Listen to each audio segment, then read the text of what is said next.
time to go kill some lily pads to free up some of that swamp before we do some rice planting.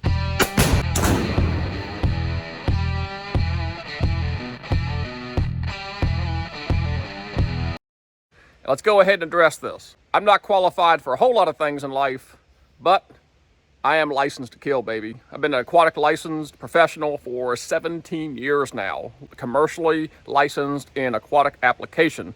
So what we're doing today, we're spraying aquatically labeled herbicide to kill out some of the lily pads in the duck swamp, to free up the water, so that way when we drain it, there'll be a lot more seed soil contact for that rice to lay on the mud and not on the lily pads. To do that, we're keeping it pretty simple. We're just using a backpack tank sprayer here.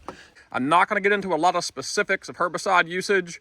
I don't want to encourage too many people to throw products in aquatic environments, but I have called all the local governing agencies and authorities, and they are all perfectly fine with the use of aquatic herbicides in a wetland environment. This is not a pond, this is not a lake, it is a true wetland, but everybody I've spoke with Diener, NC Wildlife, Army Corps, they are all perfectly fine as long as we are following the label, following the law, and doing it with a license. Eye protection engaged.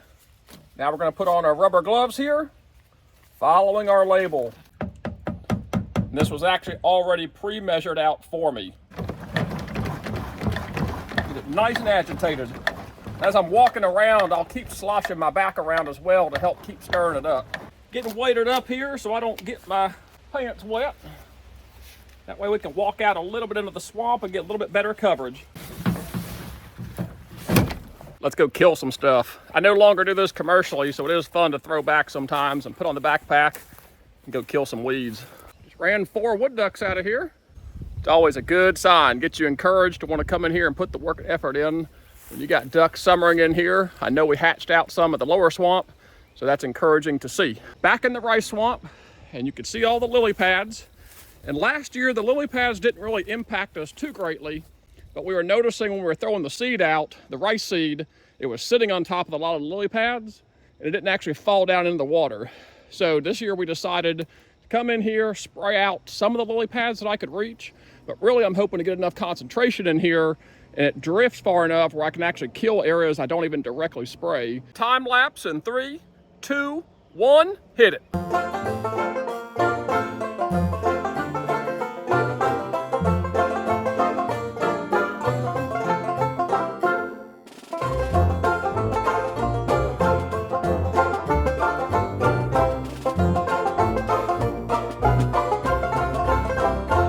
Moved up here to this upper end because the wind's killing me down there and it's dry up here. So I'm glad I'm spraying. That way we'll kill all these lily pads and expose all this mud a couple weeks before planting. I'm gonna have to check our water control structure and figure out why we lost a foot of water. I didn't have the energy or ability to walk this whole swamp. So this product, you don't have to necessarily get it on the leaves of the pads. You can just get it in the water column and kind of do a water column treatment. So what I did was focus my energy and effort on the more open water areas around the head section with hopes I'm gonna get a nice drift from that deeper water, or that moving water into the deeper water. So we'll see. We'll come out here in a couple weeks and check results. But from my understanding of this product is we should see a noticeable difference, not just where we sprayed, but in other areas of the swamp as well. Exactly 2 weeks after spraying, and precisely what I feared has occurred. Where I sprayed, I got really good contact kill, but because I was not able to get out into the swamp just due to my inability to get through there right now, I did not get comprehensive kill over the whole swamp. And I can even see up and around, it's really dead in the upper end. We're gonna take a look at that.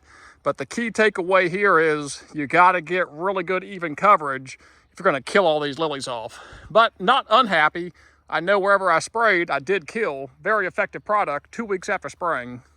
And if you recall, the wind was pretty heavy. So down here towards this end, I was spraying right into the wind, which is not ideal. So I went to the upper end, got the wind in my back, but the problem was the water level had dropped, and so I wasn't actually spraying into open water where that product could move around. So I was actually just spraying it directly onto the lilies. So unless I could get good coverage over the whole swamp, I just wasn't gonna kill everything. Up here at the upper end, and this is much more ideal, you can see where I sprayed is absolutely toast and really opened up that soil beneath it. So this would have been much more ideal to have been able to spray the whole swamp. We'll take what we can get. Wanted to take a second and zoom in here. Now that the water's off and the lily pads are dead, something's already volunteering in here. So if you would drain this swamp any sooner, this whole thing would flush out in these grasses. That might actually be a volunteer millet from last year, but it also could be some kind of sedge or grass. So there you go. If you're interested in killing off lily pads to open up a swamp, this would apply to water lily, spatterdock, water shield, pretty much any floating plant. Most likely you would end up getting a product like Navigate, which is 2,4-D, or Renovate, which is triclopyr. Also very, very effective products when trying to control lily pads, water shield, spatterdock, and things of that nature. Got some lily pads killed. Time to go pull some boards, start dewatering. We'll be planting rice in no time. Thank you guys for watching. As always, God bless and take care.